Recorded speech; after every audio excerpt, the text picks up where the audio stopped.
नमस्कार, स्वागत है आपका इस खास पेशकश में। और आज हम बातचीत करेंगे इलेक्ट्रिक टू व्हीलर्स की। इस इंडस्ट्री में काफ़ी कुछ हुआ है हाल फिलहाल में, इसी पर आज हम बातचीत करने वाले हैं। क्योंकि इस इंडस्ट्री की सूरत बदलने के लिए, यानी two wheeler, four wheeler, three wheeler में इलेक्ट्रिफिकेशन करने के लिए सरकार ने एक स्कीम चलाई थी जिसका नाम था फेम।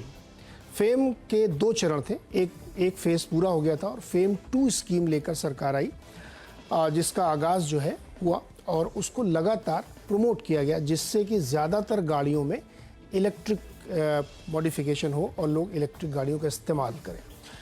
इसको प्रमोट करने के लिए सरकार ने एक सब्सिडी का स्कीम भी चलाई, यानी इंसेंटिवाइज करने के लिए, क्योंकि इसकी कॉस्ट बहुत ज़्यादा थी, तो उसको कम करने के लिए सरकार ने अपनी तरफ से एक बजट रखा, एक प्लान रखा। तो इसका मकसद बिल्कुल साफ था कि देश में इलेक्ट्रिक व्हीकल का कल्चर और उत्पादन बढ़े। सरकार चाहती है कि 2030 तक देश में बिकने वाले टू व्हीलर्स ज़्यादा से ज़्यादा, या कम से कम इस संख्या को हासिल करें, उसमें 80% तक का फिगर एक रखा गया कि वहाँ तक इलेक्ट्रिक हो, ऐसा एक टारगेट लेके सरकार चली। लेकिन इस स्कीम को ऐसे डिज़ाइन किया गया कि घरेलू मैन्युफैक्चरर्स जो हैं उनको जो बढ़ती हुई लागत है इसकी, उससे रियायत मिले और कंज्यूमर को भी ये ना लगे कि बहुत महंगा, जिससे वो डिस्करेज हो खरीदने के लिए। तो ये पूरी स्कीम एक बनाई गई। लेकिन यहीं पे एक कैच आ गया, क्योंकि टू व्हीलर की जो स्कीम थी फेम 2, ये एक्चुअली सबके लिए थी, two wheeler, three wheeler, four wheeler और बस के लिए। लेकिन टू व्हीलर मैन्युफैक्चरर की तरफ से इस स्कीम के कुछ गड़बड़ियों की खबरें आई कि उन्होंने इसका मिसयूज़ किया है और कई सारी कंपनी जांच के दायरे में आई। लगभग करीब 1 दर्जन कंपनियों को नोटिस जारी किए गए कि आपने इस स्कीम का गलत इस्तेमाल किया है, इसके रूल्स को फॉलो नहीं किया है और इससे कई सारे लोगों को नुकसान हुआ है। सरकार की जो मंशा थी उसमें गड़बड़ी हुई है। इसी पर आज हम बातचीत करेंगे। बातचीत करने के लिए हमारे साथ SMV के डायरेक्टर जनरल सोहिंदर गिल हैं। ये SMV क्या है? ये SMV जो इलेक्ट्रिक व्हीकल मैन्युफैक्चरर्स हैं उनका संगठन है और उसके डायरेक्टर जनरल है सोहिंदर जी। सोहिंदर जी, बहुत बहुत स्वागत है आपका। तो जैसा कि हम लोगों ने सुना है, कई हफ्तों से ये खबरें बहुत चर्चाएं हैं कि टू व्हीलर इंडस्ट्री की कुछ प्लेयर्स ने फेम 2 स्कीम का गलत इस्तेमाल किया या उसको तोड़ा मरोड़ा, जिसकी वजह से सरकार ने सब्सिडी रोक दी थी। और अब कुछ मैन्युफैक्चरर्स वो सब्सिडी वापस करने के लिए तैयार हो गए। उसमें बहुत सारे नाम हैं, जिसमें जो नोटिस गई थी उसमें हीरो मोटो, किनावा, ओला, TVS, एथर, तमाम जैसी कंपनीज हैं। तो ये जो पूरी स्कीम थी, अब इस पर एक तरीके से बड़ा सवालिया निशान लग रहा है कि क्यों नहीं इस्तेमाल हो पाई, क्या गड़बड़ी हुई। तो मैं आपसे ये समझना चाहता हूँ सोहिंदर सर कि ये क्या मसला क्या हुआ था, क्यों ये गड़बड़ी हुई? धन्यवाद नीरज। थोड़ा विस्तार में बताना पड़ेगा कि जो रिजल्ट हुआ है टेस्टिंग का, उसके अंदर 3 चीज पाई गई हैं। एक तो ये है कि कुछ जो आपने नाम लिए हैं, वो एक लिमिट है टू व्हीलर की सब्सिडी के लिए कि 1.5 लाख के ऊपर गाड़ी ना हो तभी सब्सिडी मिलेगी, क्योंकि 1.5 लाख के ऊपर अमीरों की गाड़ी गिनी जाएगी तो उनको सब्सिडी की जरूरत नहीं है। तो ये 4-5 जो नाम है वो इस दायरे में आ गए हैं कि उन्होंने 1.5 लाख के ऊपर की गाड़ी को कुछ पुर्जे अलग बेच के, अलग से लगाकर आर्टिफिशियली कीमत को 1.5 लाख से नीचे किया ताकि सब्सिडी मिल जाए 60-60 हजार। और उन पुर्जों को फिर अलग से बेचा गया, जैसे चार्जर और सॉफ्टवेयर। तो करीब 40-50 हजार का सामान अलग से बेचा जाता था और गाड़ी की कीमत कागज पे 1.5 लाख के नीचे दिखाई जाती थी। अब ये इन्वेस्टिगेशन में के मुद्दे में पाया गया कि भैया ऐसा क्यों किया, क्या नहीं किया। तो मैन्युफैक्चरर्स ने अपनी दलील रखी है कि देखिए, तब इतनी गाड़ी बन ही नहीं सकती थी 1.5 लाख के नीचे, बैटरी महंगी हो गई है, टेक्नोलॉजी बढ़ गई है, बट वो रूल तो चेंज नहीं हुआ, वो 1.5 लाख का रूल रहा। तो इसलिए अब वो उसके अंदर ये लोग जो है दायरे में आए हैं, वो उस चार्जर को अब उसकी कीमत को कम से कम, सॉफ्टवेयर का भी मुद्दा अभी चल रहा है, बट जो चार्जर है उसकी कीमत को वापस ग्राहक को वापस कर रहे हैं ताकि गाड़ी की कीमत 1.5 लाख के नीचे कागज पे आ जाए, सो दैट फिर ये रेट्रोस्पेक्टिवली सब्सिडी के दायरे में रह सकती हैं। तो एक ये है। और 1-2 प्लेयर का ये मुद्दा था उसमें, इन्हीं में से एक में था कि बैटरी की क्षमता जो बताई गई थी, क्योंकि सारी सब्सिडी बैटरी की क्षमता पे है। अगर 3 किलोवाट बैटरी है तो 45,000 और 2 है तो 30,000। तो बैटरी की क्षमता को जब चेक किया गया तो उसकी जो इफेक्टिव क्षमता थी वो 70% पाई गई है और सब्सिडी 100% पे क्लेम की गई है। उस वजह से जो फर्क है दोनों में कि क्यों ज्यादा क्लेम की जबकि क्षमता उतनी आपने ग्राहक को नहीं दी, तो जो बीच का गैप है वो मिनिस्ट्री वापस मांग रही है, और वो भी जो एक ओईएम उसने बोला है कि हाँ 22 करोड़ रुपया वापस करते हैं, बिकॉज हमने क्षमता जो है बैटरी की कम की। तो तीसरा मुद्दा है वो जरा ज्यादा ट्रिकी है, वो है कि जब 2019 में ये पॉलिसी आई फेम टू, ये आई थी अप्रैल के बिगिनिंग में, अप्रैल 2019 में, और उसके अंदर एक अच्छा प्रावधान था कि बैटरी में 10,000 पर किलोवाट आवर की सब्सिडी दी जाएगी। ये फर्स्ट टाइम अनाउंस हुआ, बहुत अच्छी पॉलिसी लगी। हालांकि 10,000 से भी कुछ ज्यादा बात नहीं बनती थी ग्राहक को, बट फिर भी एक अच्छा मौका था फर्स्ट टाइम की कुछ बड़े। बट साथ ही साथ एक अंकुश लगा दिया गया कि 4 महीने के अंदर बैटरी लोकल होनी चाहिए, और 8 महीने में ये चीज लोकल होनी चाहिए, 12 महीने में मोटर लोकल होनी चाहिए। तो वहां से ये प्रॉब्लम शुरू हुई है कि इंडिया में उस टाइम 2019 में कोई भी इलेक्ट्रिकल गाड़ी का पुर्जा नहीं बनता था, और वो ओईएम खुद नहीं बनाता था। अगर बनाएगा भी तो एक्साइड देगा, बॉश मोटर देगी, हेला कंट्रोलर देगा, तो कोई भी इनमें से ना कोई बैटरी बनती थी, ना मोटर बनती थी, ना बन सकती थी 4 महीने के अंदर या 8 महीने के अंदर मोटर बन सकती थी, क्योंकि इंजीनियरिंग पुर्जों को 2-2 साल लग जाते हैं, 3-3 साल लग जाते हैं। तो काफी दुहाई के बाद बात चली गवर्नमेंट के साथ 2019 में कि भैया ये क्या डाल दिया आपने, एक तरफ तो बढ़ावा किया, एक तरफ से मतलब बिजनेस कर ही नहीं सकते, क्योंकि अगर आप लोकल नहीं लगाओगे तो आप को धंधा ही नहीं करने देंगे। तो एक अच्छा एक प्रैक्टिकल उस टाइम पे डिस्कशन हुआ कि नहीं नहीं नहीं, ये गाइडलाइन है, ये लॉ नहीं है। आप कोशिश कीजिए, स्वदेशी माल जरूरी है, डालना है, आज नहीं कल नहीं परसों हम आपके साथ हैं, हम देखेंगे कैसे चलता है, बट आप कोशिश कीजिए। तो उस कोशिश के दौरान फ्लेक्सिबिलिटी आई, और उस एक कोविड का टाइम भी आ गया 1-1.5 साल का, तो कुल मिला के गवर्नमेंट ने 1.5-1 साल का करीब इसमें एक्सटेंशन भी दिया। और अच्छा एक चल पड़ा कि ठीक है इकट्ठे चलते हैं, जितना हो सके करेंगे, अब कोविड जैसे खत्म हुआ फिर शुरू करेंगे। तो लोकलाइजेशन रियली कोविड के बाद शुरू हुई, और उसके 8-9 महीने के अंदर सबकी लोकलाइजेशन हो चुकी है, करीब 6 महीने पहले सबके सब लोकलाइज हो गए 100%। लेकिन बट सुरेंद्र जी, अब बीच में क्या हुआ, करीब कुछ सुरेंद्र जी, वेस्टेड इंटरेस्ट होते हैं, लॉबी होती है, जिनको कोई नुकसान दिखता है, उन्होंने उठ के अप्रैल 2022 में, जस्ट 1 साल पहले, खूब बम्बार्डमेंट की मेल्स की कि ये तो बहुत गलत हुआ, पॉलिसी लिखी थी कि 4 महीने में बैटरी बननी चाहिए थी, ये क्यों लोगों ने आपने 15 महीने दे दिए, मैन्युफैक्चरर्स ने 20-20 महीने क्यों ले लिए, मोटरों को 20-20 महीने क्यों ले लिए, पॉलिसी इतनी सैक्रोसेंट है, ये देश का पैसे का दुरुपयोग हुआ है, लोगों ने इंपोर्ट किया है, ट्रेडिंग की है। तो एक मुद्दा कुछ और था, उसको तोड़ मरोड़ किया किसी और तरीके से, और वो सब उसमें खारिज हो गया कि ये फ्लेक्सिबिलिटी तो सरकार की तरफ से भी थी और स्टेक होल्डर्स की रिक्वेस्ट भी थी। सुरेंद्र जी, मैं सुरेंद्र जी, एक मिनट सर, देखिए 3 इश्यूज थे। बिल्कुल सही है कि एक तो लोकलाइजेशन होना चाहिए, 50% make in India, 1.5 lakh maximum कीमत होनी चाहिए, और 40% से ज़्यादा सब्सिडी नहीं होगी। और जो आप कह रहे हैं 10,000 पर किलोवाट था, उसको बढ़ा के 15,000 रुपये पर किलोवाट कर दिया गया था। ये अप्रैल 21 का रिवीजन था बजट में। यहाँ तक बात ठीक है, लेकिन जिन नामों के ऊपर ये चर्चा हो रही है वो सब बहुत बड़ी कंपनीज हैं, हीरो, ओला, टीवीएस, ओकिनावा, ये सब बड़ी बड़ी कंपनीज है, बड़े बड़े प्लांट लगा रहे हैं, बड़े बड़े पैसे लेके आ रहे हैं। जिस तरीके का इन्होंने मतलब फंक्शन किया है, जिस तरीके से इन्होंने गड़बड़ी की है, वो ये नहीं कहा जा सकता कि किसी कंप्रेशन या प्रेशर में की। इससे लगता है कि इंटेंट ठीक नहीं था, और आप एक गाड़ी बिना सॉफ्टवेयर, बिना बैटरी के कैसे बेच सकते हैं?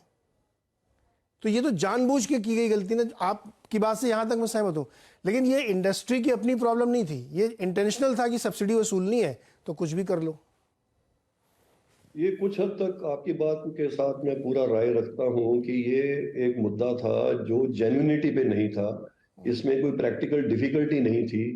एक ये था कि भैया सब्सिडी अगर नहीं मिलेगी तो हमारा बिजनेस का क्या होगा, तो उसको एक इनडायरेक्ट तरीके से ये किया गया कि चलिए कुछ पुर्जे जो अपने लीगली तरीके से वो सोच सकते हैं कि अरे चार्जर तो हम अलग से बेच सकते हैं, गाड़ी का पार्ट नहीं है, सॉफ्टवेयर तो अपग्रेड होगी। तो एक उन्होंने कुछ अपना व्यू लेके इन लोगों ने शायद कोशिश की कि अदरवाइज तो हमारा धंधा ही नहीं चलेगा, ये गाड़ी 2 लाख की हो जाएगी, 2.25 लाख की हो जाएगी। तो एक ही तरीका है 60,000 रुपए लेने का कि कुछ पुर्जे अलग किए जाए। तो मैं आपकी राय के साथ सहमत हूँ कि कहीं ना कहीं स्लिपेज हुआ है, और उस स्लिपेज की वजह से इनको एक भारी चोट लग सकती थी। इनफैक्ट अगर देखा जाए तो एक रुख यह भी था शुरू में कि ये सब्सिडी सारी की सारी वापस ली जाए। फॉर एग्जाम्पल, जो सबसे ज्यादा कंपनियां ओला कर रही है उसकी 1,000 करोड़ रुपए सब्सिडी वापस की बात हो रही थी, और इसी तरीके से बाकियों ने 300, 400, 500 करोड़ ले चुके थे वो, और वो ग्राहक को भी दे चुके थे आगे। बट एक प्रैक्टिकल रुख अपनाया गया, जो एक ठीक है, मैं कहता हूँ कुछ लिहाज से, कि जो चीज हो गई भैया, आगे से ठीक करो। एक तो उन्होंने आगे से अपना बिल्कुल ठीक कर दिया है कि आगे से चार्जर जो है उसी का पार्ट होगा और 1.5 लाख के नीचे होगा। और अब इतनी बड़ी चपत लगाएंगे तो कंपनी डूब जाएगी, 1,000 करोड़ ले लेंगे तो कंपनी बंद हो जाएगी, तो क्या करें? तो ऐसे करते हैं कि आप कम से कम अब तो चार्जर फ्री करो, अगर उस टाइम नहीं किया तो, और अगर आप करते हो तो हम आपको कंडोन करते हैं। तो एक फ्लेक्सिबल रूप दिया गया है, एक त्रुटि के ऊपर और एक गलती के ऊपर। गलती जरूर हुई और उसपे जी एक गलती और हुई सुरेंद्र जी, एक और गलती और एक और शिकायतें, ये उससे थोड़ा डिफरेंट है। अभी मेरी जानकारी के हिसाब से रूल ये है कि जब कोई गाड़ी खरीदने जाता है तो जो उसका सब्सिडी पोर्शन है वो क्लेम करता है मैन्युफैक्चरर, और फिर वो देता है डीलर को, और डीलर पास ऑन करता है कस्टमर को। ये प्रोसेस से गाड़ी बिकनी चाहिए, लेकिन हो ये रहा था कि डीलर पूरा पैसा लेके आपसे गाड़ी दे देता था, उसके बाद कहता था जब सब्सिडी आएगी तो मैं आपके अकाउंट में क्रेडिट कर दूंगा, which is against the rule. ऐसी भी शिकायतें बहुत बड़ी मात्रा में है। ये कुछ डीलर्स की शिकायत है, पर वो उसमें काफी जायज नहीं है, क्योंकि काफी कंपनियों के एक फॉर्म ऐसा नहीं था जो आप कह रहे हो कि पहले सब्सिडी मैन्युफैक्चरर को मिलती है। नहीं, पहले सबसे पहले सब्सिडी ग्राहक को मिलती है, और वो अपनी जेब से देनी पड़ती है नेटवर्क को या ओईएम को। तो ये आपका मानना गलत है, सब्सिडी पहले नहीं मिलती। सब्सिडी तो कस्टमर को देने के 5-4 महीने के बाद वापस मिलती है गवर्नमेंट से। तो सबसे पहले तो ये त्रुटि है। उसके बाद एक तरीका है कि ओईएम अपनी जेब से दे, या जो स्कीम नेटवर्क के साथ चल रही है उसके साथ डीलर दे दे, और डीलर को वो वापस कर दे 1-1.5 महीने में। तो काफी कंपनियों ने दो रुख अपनाए थे कि भैया अगर आप अपनी जेब से देते हो सब्सिडी, डीलर को बोला था कि आप जेब से देते हो और हम आपको 1-1.5 महीने में वापस करते हैं, क्योंकि हमको तो 5 महीने बाद मिलेगी, तो आपको फला फला चीजें एक्स्ट्रा मिल जाएंगी। फॉर एग्जाम्पल, मार्जिन एक्स्ट्रा हो जाएगी, आपको ये बेनिफिट मिल जाएगा। बट अगर आप चाहते हैं कि अगर आप नहीं दे सकते और हम देंगे, तो फिर वो फॉर्मूला 2 लगेगा, जिसमें क्योंकि जो कंपनी का खर्चा है फिर उस हिसाब से आपकी मार्जिन और वो चीजें चेंज हो जाएंगी। तो कुछ कंपनियों ने ये रुख अपनाया था, और सब डीलरों को पता था कि हम जब 1.5 महीने में हमें मिलने वाली है सब्सिडी, तो हम 1.5 महीने में इतना अपना 1-2% नुकसान क्यों करें। तो इसलिए सब डीलरों ने चूज किया कि कोई बात नहीं, हम जो सब्सिडी 1-1.5 महीने अपने पैसे में से दे देंगे, और वो हमको ओईएम देगा। ओईएम को 4 महीने बाद गवर्नमेंट दे देगी। तो ये है, तो इसमें कोई रूल नहीं तोड़ा गया। ये फ्लेक्सिबिलिटी ओईएम और नेटवर्क के बीच में है। इसमें गवर्नमेंट फोर्स नहीं कर सकती कि भैया ओईएम नहीं देगा डीलर ही देगा, या डीलर ही नहीं देगा ओईएम ही देगा। ये आपस की एक पार्टनरशिप है ना, उसी का फैसला है। सुरेंद्र जी एक चीज़ और बताइए, जिस जो आपका जो संगठन है उसके साथ सारे सदस्य जुड़े हुए हैं, चूंकि ये बात यहाँ तक निकल के पहुँच गई कि किसी ने शिकायत की, फिर जांच हुई है, सर ये पाया गया, क्या सोसाइटी जो आपकी है इसके लेवल पे कभी ये चेक्स नहीं किए गए, या ये शिकायतें आपके पास नहीं है कि आपने सो मोटो अपनी तरफ से ये चेतावनी दी हो कि भाई आप लोग ये गलत कर रहे हैं?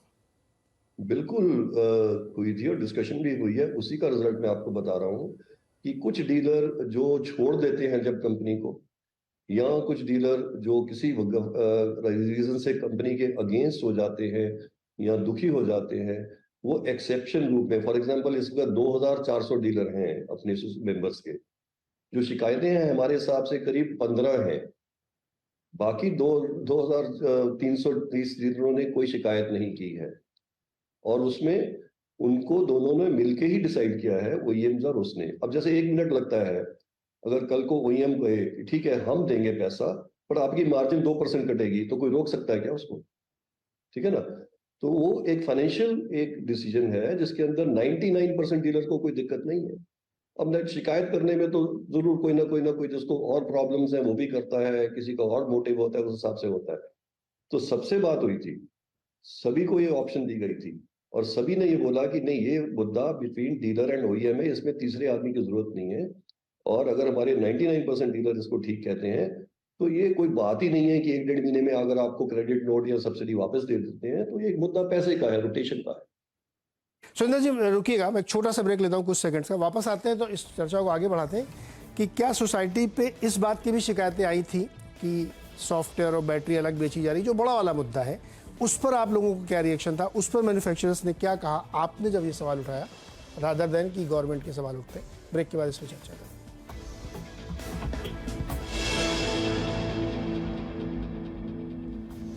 एक बार फिर से आपको, और आज हम बातचीत कर रहे हैं फेम 2 स्कीम क्यों विवादों में आई और क्या उसमें मसले हुए। बातचीत करने के लिए हमारे साथ SMEV के DG सोइंदर गिल साहब हैं। गिल साहब, हमने ब्रेक से पहले काफ़ी चर्चा की, एक सवाल और हमें क्लैरिफाई करिएगा कि ये जो बड़ा वाला मुद्दा था जिसमें सब्सिडी गलत तरीके से क्लेम की गई, सॉफ्टवेयर और बैटरी अलग अलग बेची गई, क्या ये वाली शिकायत भी आप लोगों की नज़र में सोसाइटी के पास आई थी और आप लोगों ने उन लोगों को आगाह किया था कि भाई साहब ऐसा मत करिए, ये गलत है? बिल्कुल आई थी। हर शिकायत की कॉपी भी हमारे पास आती है और हमने अपनी तरफ से स्वयं से छानबीन भी की थी और इसको सच पाया गया। और उसके साथ 2 शिकायतें और थी कि एक तो चार्जर जो है वो अलग से बेचा जा रहा है और चार्जर भी चाइना से इंपोर्ट किया जा रहा है कुछ कंपनियों द्वारा। उसके रिकॉर्ड भी हमारे पास आए थे और ये शिकायत भी आई थी कि बैटरी की पावर जो है वो उससे कम मिल रही है और सब्सिडी ज्यादा मिल, और तीनों सच्चाइयों में तीनों चीजों में कुछ छानबीन हुई थी और कुछ हमारे पास जो फीडबैक थी उसमें ये पक्का था कि यस, सॉफ्टवेयर और ये जो चार्जर है ये अलग से बेचा जा रहा है। गवर्नमेंट की जांच से पहले बात आती है कि क्या पनिशमेंट हो इस चीज का। एक तरीका है कि आप 0-1 सिचुएशन ले लें कि भैया आप 1000 करोड़ वापस कर दो। एक है एक थोड़ा प्रैक्टिकल प्रैग्मेटिक पनिशमेंट, जैसे ना प्रोपोर्शनेट पनिशमेंट। तो आई थिंक कि ये जो चीज हुआ ये प्रोपोर्शनेट पनिशमेंट के अंदर इसका सोल्यूशन हुआ है, ना कि ये एक रूल बुक के हिसाब से कि किताब में लिखा है अगर आप करोगे तो आपको सब्सिडी नहीं मिलेगी, अब आप 60-60 हजार रुपये वापस करो और कंपनियां बंद कर दो।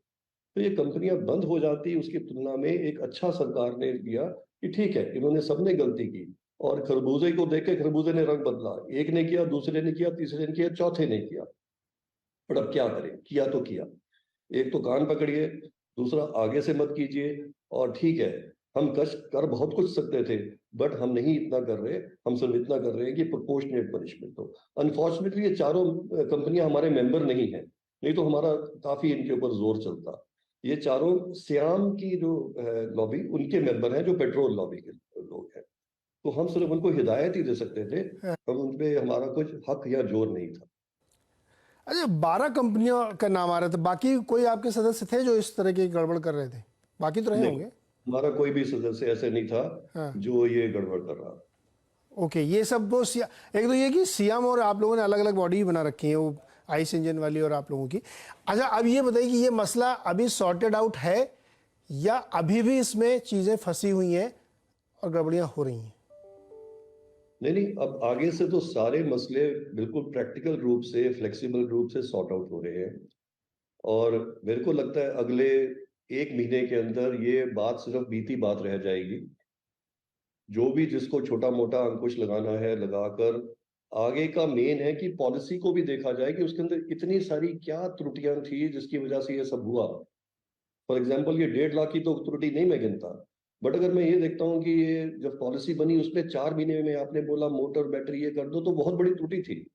तो ऐसी त्रुटियों को भी देखा जा रहा है कि आगे से ना हो कि इतनी इम्प्रैक्टिकल लिमिटेशन हो और उसको फिर किसी कंप्लेनेंट ने अगर एनोनिमस कंप्लेंट की उससे सब कुछ उखड़ जाए, उल्टा हो जाए। इन चीजों के अंदर भी बहुत ध्यान दिया जा रहा है। तो मेरे को लगता है कि इससे बहुत बड़ी सीख मिली है कि अगर कोई गवर्नमेंट का पैसा यूज हो रहा है उसके अंदर पॉलिसी एक बनती है, एक पॉलिसी की इम्प्लीमेंटेशन होती है। जब इम्प्लीमेंटेशन होती है तो उस टाइम प्रैक्टिकलिटी होती है। तो यू कांट गो बैक 3-4 साल पहले, नहीं हम तो दोबारा पॉलिसी पढ़ेंगे।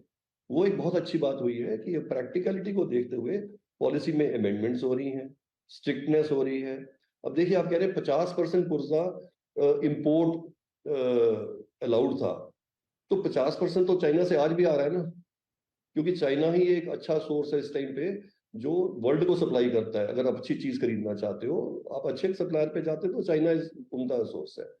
तो एक डिग्री की बात है, 50 की जगह 60 किसी ने किया कि 55 किया, ना कि कुछ लोगों ने चाइनीज किया। सुरेंद्र सर 50-60 या 1.5 लाख या 40% या 15,000 पर किलोवाट, ये सारे तो इसलिए बनाए गए नियम कि घरेलू ईवी इंडस्ट्री को प्रमोट किया जाए, घरेलू उत्पादन बढ़े, हमारे अपने मैन्युफैक्चरर इस काम में लगे। वो कोई 50% की, मैं भी मानता हूँ, कोई लक्ष्मण रेखा नहीं है कि वो 50 से 52 हो गया तो एकदम फांसी लगा दी जाएगी, वो ऐसा कुछ नहीं। इंटेंशन और इरादा ये है कि डोमेस्टिकली ईवी प्रोड्यूस किए जाएं। जिसमें मेरी शिकायत है सर आप लोगों से कि आपकी इंडस्ट्री दिलचस्पी नहीं ले रही है, वो रिलेक्टेंट है। मिल रही है सब्सिडी तो चलो गाड़ी बना देते बेच लेते, मुझे दिलचस्पी नहीं दिखती सर, ये मेरा आरोप भी है। मैं इसमें बिल्कुल ही सहमत नहीं हूँ, क्योंकि ये तो बहुत बार गवर्नमेंट के साथ भी डिस्कस हुआ है कि कहते हैं ना, कौन सी चीज पहले आएगी, हेन और एग। अब जब तक 1-2 लाख गाड़ी 3 लाख साल की नहीं बनती, तब तक कोई बैटरी, कोई मोटर वाला कोई इंटरेस्टेड नहीं होता सप्लाई करने के लिए। पहले तो ये आप सच जान लीजिए। और ये एक्साइड, बॉश और ये ओईएम को रिपोर्ट नहीं करते, इनके अपने धंधे हैं, इनके अपने बिजनेस मॉडल है।